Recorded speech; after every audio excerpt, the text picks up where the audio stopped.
ഏതായാലും പിണറായിയും കുടുംബവും എല്ലാം നടത്തിയ കേരളത്തിലെ ഈ ഒരു കൊള്ള പരിപാടികളെക്കുറിച്ച് ഇപ്പോൾ ഏറ്റവും ഒടുവിലായി താഴെ തട്ടിലേക്ക് വരികയാണ്. നമ്മൾ കഴിഞ്ഞ ദിവസം ചർച്ച ചെയ്തതാണ് പി രാജീവ്, എം.എ. ബേബി, തോമസ് ഐസക്ക് വന്ന് ഇപ്പോൾ DYFIയിലെ പിള്ളേർ വരെ ഇപ്പോൾ പ്രദർശിപ്പിക്കുകയാണ്. നിങ്ങളുടെ നാട്ടിൽ നിന്നാണ്, പത്തനംതിട്ടയിൽ നിന്നാണ് ഇപ്പോൾ വിമർശനം പറഞ്ഞിരിക്കുന്നത്. എല്ലാം പത്തനംതിട്ടയ്ക്കാണ് വരുന്നത് കേട്ടോ, അല്ല നിങ്ങളുടെ നാട്ടുകാരാണ്. ഞങ്ങളാണ് യഥാർത്ഥ വിപ്ലവകാരികൾ എന്ന് വേണമെങ്കിൽ പറയാം. കാരണം ഇന്നലെ എനിക്ക് ഒന്ന് DYFIയുടെ പത്തനംതിട്ട ജില്ലാ സമ്മേളനത്തിൻ്റെ പ്രതിനിധി സമ്മേളനത്തിലാണ് ഇത് ഉയർന്നത്. അത് തിരുവല്ലയിൽ നിന്ന് വന്ന ഒരു പ്രതിനിധിയാണ് ഈ വിഷയം ചർച്ചയ്ക്ക് കൊണ്ടുവന്നത്. അദ്ദേഹം പറഞ്ഞത്, വീട്ടിൽ പോയി ചോദിക്ക് എന്ന് പറഞ്ഞ പിണറായി വിജയൻ്റെ ശൈലി, ആ രീതിയിലുള്ള ശൈലി ജനങ്ങളുടെ ഇടയിൽ വലിയ വിരോധത്തിന് വഴിതെളിച്ചു. അതിനൊപ്പം തന്നെ അയാൾ പറഞ്ഞത്, ഇത് ഞാൻ പറഞ്ഞതിൻ്റെ പേരിൽ എന്നോട് DYFIയിൽ നിന്ന് കടക്കുപുറത്ത് എന്ന് പറയരുത് എന്ന്. നമുക്കറിയാം, കൊച്ചു പിള്ളേർ വരെ 1982 വയസ്സുള്ള പിണറായി വിജയനെ എടുത്ത് ഉടുക്കാൻ തുടങ്ങിയിരിക്കും. അതായത് DYFIക്കാർ പിള്ളേർ വരെ ഇത് പറയുന്നുണ്ട്. പക്ഷേ ഇതെല്ലാം ക്രോഡീകരിച്ച് ഇനി സംസ്ഥാന കമ്മിറ്റിയിലോട്ട് എത്തുമ്പോൾ ഈ പിണറായി വിജയൻ, MV ഗോവിന്ദൻ എന്നിവ ഈ രണ്ടുപേരെ പേരങ്ങ് അപ്രത്യക്ഷമാകും. പകരം ഇത് മാത്രമേ ഉള്ളൂ, പാർട്ടി എന്ന് മാത്രമേ പറയുന്നു. ഇപ്പം നമുക്ക് നോക്കിയാലറിയാം, ഈ തെരഞ്ഞെടുപ്പ് മെയ് 4 തെരഞ്ഞെടുപ്പ് ഫലം വന്നതിൻ്റെ പിറ്റേന്ന് തൊട്ട് ഈ പാർട്ടിക്കുള്ളിൽ വിമർശനം നടക്കും, കമ്മിറ്റികളിൽ വിമർശനം നടക്കുന്നു, വ്യക്തിപരമായ വിമർശനം നടക്കുന്നു. വ്യക്തിപരമായിട്ട് പിന്നെ MA ബേബിയെയും പിന്നെ P രാജീവിനെയും തോമസ് ഐസക്കിനെയും പോലെയുള്ളവർ വിമർശനം നടത്തുന്നു. ഇതൊന്നും പക്ഷേ പിണറായി വിജയനോ MV ഗോവിന്ദനോ കൊള്ളുന്നില്ല, അവരെ ബാധിക്കുന്നതേ ഇല്ല. ഇത് ഞങ്ങളെ കുറിച്ചുള്ള പ്രശ്നമേ അല്ല എന്നുള്ളതാണ് അവർ പറയുന്നത്. കാരണം ഇവരായിട്ടുണ്ടാക്കിയിട്ടുള്ള ചില പ്രശ്നങ്ങൾ. MV ഗോവിന്ദന്റെ ഭാര്യ സ്ഥാനാർത്ഥിയാക്കിയതിൽ പോലും ഗോവിന്ദന് പങ്കില്ല എന്ന രീതിയിലാണ് അദ്ദേഹം പറയുന്നത്. അത് മോശം സന്ദേശം നൽകി എന്നാണ് MA ബേബി ഇന്നലെ തോന്നുന്നു മലപ്പുറത്ത് നടന്ന EMS അനുസ്മരണ വേദിയുടെ ചടങ്ങിൽ അദ്ദേഹം വ്യക്തമായിട്ട് പറഞ്ഞു, ഇടതുപക്ഷ മനസ്സ് ഉള്ളവരാണ് കേരളത്തിലെ ജനങ്ങൾ എന്നാണ് കരുതുന്നതാണ് ബേബി. പക്ഷേ നമ്മളിൽ ഉള്ള ഇടതുപക്ഷക്കാർക്കല്ല ഇപ്പോൾ വലതുപക്ഷ മനസ്സാണ് ഉള്ളത് എന്ന് സംശയിക്കേണ്ടിയിരിക്കുന്നു എന്ന് പുള്ളി പറഞ്ഞു. അതിന് സംശയമൊന്നുമില്ല, വലതുപക്ഷ മനസ്സിലേക്ക് മാറിയിട്ട് എത്രയോ കാലമായി. അത് ഇവർ മനസ്സിലാക്കാത്തത് അവർ സാധാരണക്കാരെ ബന്ധമില്ലാത്തതുകൊണ്ടാണ്. ഈ നേതാക്കന്മാർ ദന്തകപുരവാസികളാണ് ഇപ്പോഴും, അവർക്ക് സാധാരണക്കാരുടെ ഒരു ബന്ധമില്ല. അല്ല, MA ബേബിക്ക് അറിയാം ഇടതുപക്ഷ മനസ്സുള്ളവർക്കൊക്കെ, ഇടതുപക്ഷത്തുള്ളവർക്കൊക്കെ വലതുപക്ഷ മനസ്സായി എന്നുള്ളത് MA ബേബിക്ക് അറിയാം. പക്ഷേ അത് അദ്ദേഹത്തിന് തുറന്നു പറയാൻ പേടിയാണ്. അങ്ങനെ ആദ്യം വലതുപക്ഷമായ ആൾ പിണറായി വിജയനാണ്, ഒറ്റ വലതുപക്ഷമായ ആളാണ് MV ഗോവിന്ദനാണ്. ഇത് പറയാൻ അവർക്ക് ബുദ്ധിമുട്ടാണ്. കുറേ നാൾ മുമ്പ് ഒരാൾ എഴുതിയിരുന്നു, ഈ ശരിക്കും പറഞ്ഞാൽ ഈ CPM-ന് ഈ ഒരു അപജയം സംഭവിച്ചത് ഒരു കൈരളി ചാനൽ ആരംഭിച്ചതോടുകൂടിയാണ്. കാരണം കൈരളി ചാനലിൻ്റെ മുഖ്യ ഇതാണ് ഉപജ്ഞാതാവ് പിണറായി ആണല്ലോ. അപ്പോഴാണ് അദ്ദേഹം വിദേശങ്ങളിൽ ഇതിൻ്റെ പണപ്പിരിവിനും ഇത്തരം കാര്യങ്ങൾക്ക് പോയി പണക്കാരന്മാരുമായിട്ടുള്ള വിദേശ ബന്ധങ്ങൾ വരണം തങ്ങാത്ത. അപ്പോൾ അവിടെ പോയി 7 സ്റ്റാർ ഹോട്ടലിൽ താമസവും ഇവരുടെ ആദ്യത്തെ ഒക്കെ സ്വീകരിച്ച് നോക്കിയപ്പോൾ ഇത് സംഗതി കൊള്ളാമല്ലോ, ഇത് ഈ വരട്ടി തത്വം പറഞ്ഞ തടിക്കസേര കയറിക്കണേക്കാളൊക്കെ നല്ലത് ഇതാണ് ലോകം എന്നുള്ളൊരു ധാരണ വരികയും. പിന്നീട് നമുക്കറിയാമല്ലോ, ഈ വലിയ സമ്പന്നരായ ആളുകൾ പലരും അവർക്ക് അധികാരത്തോടും പ്രശസ്തിയോടും വല്ലാത്ത ഭ്രമമാണ് അതുള്ള ആളുകൾ. അതൊക്കെ അവരിങ്ങനെ അണഞ്ഞുകൂടി നേതാക്കന്മാരെ മാത്രമല്ല, അവരുടെ വീട്ടുകാരെ, പ്രധാനം ഭാര്യ മക്കളൊക്കെ ഉണ്ടെങ്കിൽ അവരെയൊക്കെ അവരെ വീട്ടിലെ സ്ത്രീകളൊക്കെ വന്ന് പരിചയപ്പെട്ട് സൗഹൃദത്തിലായി ഇവർ വലിയൊരു കുടുംബ സുഹൃത്തുക്കളായി മാറും. അതോടുകൂടിയാണ് പിന്നെ അവർ കഷ്ടാല ആരംഭിക്കുന്നത്. ഈ പല നേതാക്കന്മാർക്ക് സംഭവിച്ച ദുരന്തം ഇതാണ്. അല്ല, പിണറായി വിജയന് ചെറുപ്പം മുതലേ വലിയ വലിയ പണക്കാർ കോടീശ്വരന്മാരുമായിട്ടാണ് ബന്ധമെന്ന് അദ്ദേഹം തന്നെ പറഞ്ഞില്ല. അദ്ദേഹം ഒരു പെയ്ഡ് ഇൻ്റർവ്യൂ നടത്തിയിരുന്നല്ലോ. അതായത് PRDയുടെ കാശെടുത്ത് മോഹൻലാലിനെ കൊണ്ട് നടത്തിയ ഇൻ്റർവ്യൂവിൽ അദ്ദേഹം പറയുന്നുണ്ട്, ഒരു കോടീശ്വരനായ പണക്കാരനായ ഒരു സുഹൃത്തുണ്ടായിരുന്നു. അദ്ദേഹം വേറെ വഴികളിലൂടെയൊക്കെ തിരിഞ്ഞുപോയി, അദ്ദേഹം മദ്യത്തിന് അടിമയായി, അദ്ദേഹത്തിൻ്റെ ജീവിതം അകത്തായിരുന്നു. അന്ന് എനിക്ക് അദ്ദേഹത്തെ തിരുത്താൻ കഴിയാതെ പോയതിൽ കുറ്റബോധമുണ്ട് എന്ന് പറഞ്ഞ അന്ന് അത്രയും നിഷ്കളങ്കനായ ഒരു പിണറായി വിജയനെയാണോ നിങ്ങൾ ഇങ്ങനെയൊക്കെ പറയുന്നത് എന്ന് നമ്മളോട് പലരും ചോദിക്കും. ഇത്രയും നിഷ്കളങ്കനായ പിണറായി വിജയനാണ്. 51 വെട്ടുകെട്ടി TP എന്ന് പറയുന്ന ഒരു പാവം പാർട്ടി നേതാവിനെ വെട്ടി കൊലപ്പെടുത്തുമ്പോൾ അന്നേരം ഒന്നും അദ്ദേഹത്തിന് ഈ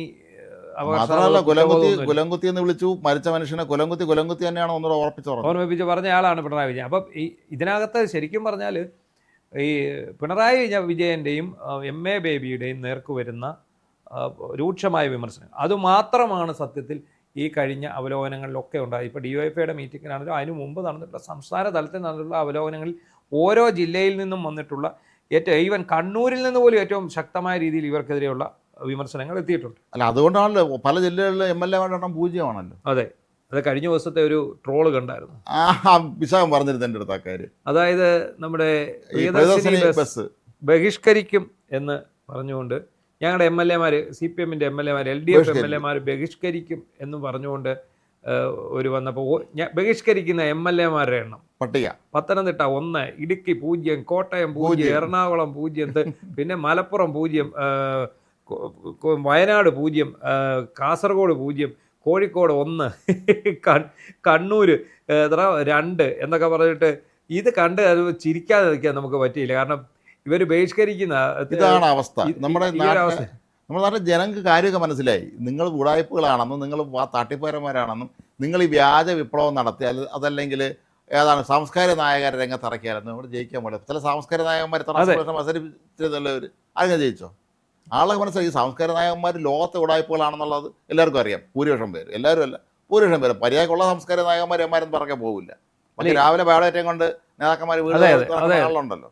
എല്ലാ വിമർശനങ്ങളും പിണറായി വിജയനെതിരെയാണ് വരുന്നത്. പക്ഷേ അത് പിണറായി വിജയന് കൊള്ളുന്നില്ല എന്നുള്ളതാണ് ഏറ്റവും വലിയ. അല്ല, അതാണ് ഇപ്പോൾ ഡിവൈഎഫ്ഐയിലെ പിള്ളേർ വരിക എന്ന് പറയുമ്പോൾ അവർ പുതിയ തലമുറയും ഇത് കരയേറ്റെടുത്തിരിക്കുന്നു. അല്ല, ഇവരിത് ഈ ഇവിടുന്ന് ക്രോഡീകരിച്ചും മേളിലോട്ട് കൊടുത്തെന്ന് പറഞ്ഞാലും പിണറായി വിജയൻ്റെ അവിടെ ചെല്ലുമ്പോൾ ആ പേര് ഓട്ടോമാറ്റിക്കലി വെട്ടിക്കളയും. അല്ല, മാത്രമല്ല ഈ ഡിവൈഎഫ്ഐയുടെ SFIയുടെ നേതാക്കന്മാരായ ആളുകൾക്കല്ല വേറെ പല പണികൾ ഉണ്ടെന്നുള്ള കാര്യങ്ങൾ പുറത്തു വരുമ്പോൾ നിങ്ങൾ ഞങ്ങളെക്കാളും കുഴപ്പക്കാരെ തിരിച്ചു ഒതുക്കില്ലേ? മൊത്തം മയക്കുമരുന്ന് കച്ചവടവും അതുപോലെ ഇത് ഒരുപാട് തട്ടിപ്പ് പരിപാടികളിലൊക്കെ നിങ്ങളുടെ നേതാക്കന്മാരും ഇതിൽ പങ്കാളികളല്ലേ പിണറായി തിരിച്ചു ഒതുക്കിയില്ലേ? അപ്പോൾ അതുകൊണ്ട് പരസ്യമായിട്ട് അത് പറയാനും ബുദ്ധിമുട്ടായിരിക്കും. ഈ ഓപ്പറേഷൻ തൂഫാൻ ശക്തമായിട്ട് മുന്നോട്ട് പോയ ഏറ്റവും കൂടുതൽ ഇവിടെ പിടിയിലാകാൻ പോകുന്ന CPM-ന്റെ DYFIയുടെ നേതാക്കളാണ്. പയ്യന്മാർക്ക് പണിയില്ലാതാവും. കാരണം ഇവരെ ഈ കച്ചവടത്തിലേക്ക് നയിച്ച് അതിൽ നിന്ന് കിട്ടുന്ന പണത്തിൻ്റെ ഒരു കൊഴുപ്പിലാണ് ഇവന്മാരെല്ലാം നടന്നത്. ഇപ്പം കഴിഞ്ഞ ദിവസം തന്നെ പത്തനംതിട്ടയിൽ ഒരു സംഭവം ഉണ്ടായി. നമ്മൾ ഇന്നലെ വാർത്ത കൊടുത്തു, നമ്മൾ മാത്രമാണ് കൊടുത്തത്. കോഴഞ്ചേരിയിൽ CPM-ന്റെ ഒരു ലോക്കൽ ബ്രാഞ്ച് കമ്മിറ്റിയാണ്. അവിടുത്തെ DYFIയുടെയും SFIയുടെയും ഒക്കെ നേതാവായിട്ടുള്ള ജില്ലാ ജോയിൻറ്റ് സെക്രട്ടറി ആയിട്ടുള്ള ജോയൽ എന്ന് പറയുന്ന ഒരു പയ്യനെതിരെ ഒരു പരാതി പോലീസ് സ്റ്റേഷനിൽ കൊണ്ടു കൊടുക്കുന്നു. അതായത് ഈ ഷൈജു എന്നാണ് ഈ പരാതിക്കാരൻ്റെ പേര്. അയാളുടെ കാറ് ഇവൻ പെങ്ങളുടെ കല്യാണത്തിന് വേണ്ടിയാണെന്ന് പറഞ്ഞ് മേടിച്ചുകൊണ്ട് പോയിട്ട് കാറ് തിരിച്ചു കൊടുക്കുന്നില്ല. അപ്പോൾ ഇവനെ വിളിക്കുന്നുണ്ടെ ഞാൻ ഇന്ന് തരാം നാളെ തരാം എന്നൊക്കെ പറഞ്ഞ് ഇവനെ അവധി പറയുകയാണ്. അവസാനം ഈ ഷൈജു എന്ത് ചെയ്തു, GPS സിസ്റ്റം ഉണ്ട് കാറിൽ, GPS ഇട്ട് നോക്കിയത് കമ്പത്താണ്, തമിഴ്നാട്ടിൽ. അപ്പോൾ ഇയാൾ അവിടെ വിളിച്ചു അന്വേഷിച്ചപ്പോൾ എന്താണ് ഇത്, ഇവന്മാരവിടെ കൊണ്ട് 2.5 ലക്ഷം രൂപയ്ക്ക് പണയം വെച്ചിരിക്കുകയാണ്. എന്നിട്ട് ആ പൈസയും കൊണ്ട് വന്നിട്ട് ഇവന്മാരെല്ലാം കൂടെ കൂടി കോഴഞ്ചേരിയിൽ ഒരു റൂം എടുത്ത് വെള്ളം അടിക്കുക. ഒരു 2-3 ദിവസം കൊണ്ട്, 3 ആണോ 4 ദിവസം കൊണ്ട് 32 കുപ്പിയാണ് ആ കണ്ടെടുത്ത്. ഈ കൂട്ടത്തിൽ ഒരുത്തൻ ഈ വെള്ളം അടിച്ച് അമിതമായി അടിച്ച് മരിച്ചു പോയെന്ന് പറയും. അയാളുടെ പേരെനിക്കറിയില്ല. അവന് മഞ്ഞപ്പിത്തം കണ്ട് വർദ്ധിച്ച് പെട്ടെന്ന്, അതായത് 5 ദിവസം കണ്ടിന്യൂസ് ആയിട്ട് 32 കുപ്പി അടിച്ച് തീർക്കുന്നു. എന്നിട്ട് അതിലൊരാൾ മരിച്ചുപോയി എന്നാണ് ഇന്നലെ ഈ DYFIയുമായിട്ട് ബന്ധപ്പെട്ട ആൾക്കാർ ഇന്നലെ രാത്രി എന്നെ വിളിച്ച് പറഞ്ഞതാണ്. അപ്പോൾ അതിൻ്റെ പേരിൽ പോലീസ് അന്വേഷണമോ കേസോ ഒന്നും ഇതുവരെ എടുത്തില്ല. കാരണം പോലീസ് ഇപ്പോഴും പോലീസാണല്ലോ. രമേശ് ചെന്നിത്തല ആഭ്യന്തരമന്ത്രിയാണെന്നേ ഉള്ളൂ, പോലീസ് ഇപ്പോഴും അവിടെ തന്നെ ഇരിക്കുന്നു. അതിലൊക്കെ ഏറ്റവും വിചിത്രമായ കാര്യം, ഈ കാറ് നഷ്ടമായ ആൾ പാർട്ടിയുടെ ജില്ലാ സെക്രട്ടറിക്ക് പരാതി കൊടുക്കും, ഏരിയ സെക്രട്ടറിക്ക് പരാതി. ഇവരെല്ലാം ഈ എതിർ വിഭാഗത്തെ പ്രൊട്ടക്റ്റ് ചെയ്യുകയാണ്. അത് സ്വാഭാവികം മാത്രം. ഒന്ന് ആലോചിച്ച് നോക്കുക. അപ്പോൾ ആ യുവജന സംഘടനയുടെ ഈ തർക്കം ഇതൊരു വിവാദമായിട്ട് അവിടെ നിൽക്കുമ്പോഴാണ് ഇപ്പോൾ അവിടെ പ്രതിനിധി സമ്മേളനം, ജില്ലാ സമ്മേളനത്തിൻ്റെ പ്രതിനിധി സമ്മേളനം നടക്കുന്നതും അവിടെ DYFIയിലെ നേതാക്കന്മാർ ഈ വിഷയം ഉന്നയിക്കുന്നു. പക്ഷേ ഏറ്റവും കൂടുതൽ നമ്മളിപ്പോഴും പറയുന്നു, ഈ നാട്ടിൽ ഏറ്റവും കൂടുതൽ മാരക ലഹരി മരുന്നുകൾ വിൽക്കുന്നത് SFIയിലും DYFIയിലും പെട്ട ആൾക്കാരാണ്. ശശി പറഞ്ഞല്ലോ ചില നേതാക്കന്മാരെ കുറിച്ച്, ചില നേതാക്കന്മാർക്ക് നേരെ നിൽക്കാൻ പറ്റില്ല, ആരെങ്കിലും തോളിൽ ചാഞ്ഞ് നിൽക്കാൻ പറ്റുള്ളൂ. അല്ല, അത് പിടിച്ചെടുക്കുമ്പോൾ തന്നെ നമുക്കറിയാമല്ലോ. ഇപ്പം പിടിയിലാകുന്ന ആൾക്കാരെ എല്ലാം നമുക്കറിയാം. ഈ യുവന്മാരെ അഴിഞ്ഞാടാൻ വിട്ട് യുവന്മാർ ഗുണ്ടായുസവും മയക്കുമരുന്ന് കച്ചവടവും ഒക്കെ ആയിട്ട് അങ്ങനെ ഒരു നിരയെ ഇവിടെ വളർത്തിയെടുത്തു. അത് നമുക്കറിയാം. നമ്മുടെ സോഷ്യൽ മീഡിയയിൽ ഇത്തരത്തിൽ അന്തം കമ്മ്യൂണായിട്ട് പറഞ്ഞ ഒരുപാട് പേരുണ്ടല്ലോ. അവർ പലരും ഇതിൻ്റെ ഹോൾസെയിൽ ഡീലർമാരാണ്. അങ്ങനെ തന്നെയാണ് ഒരു കാശുണ്ടാക്കിയിട്ടുള്ളത്. എന്തായാലും പിണറായി വിജയനെതിരെ പിള്ളേർ സെറ്റ് വരെ ഇപ്പോൾ വിമർശനവുമായിട്ട് രംഗത്ത് വരികയാണ്. പിണറായി വിജയൻ വിമർശനാതീതനല്ല, വിമർശനത്തിന് തന്നെ വിധേയനാകേണ്ട ആൾ തന്നെയാണ്.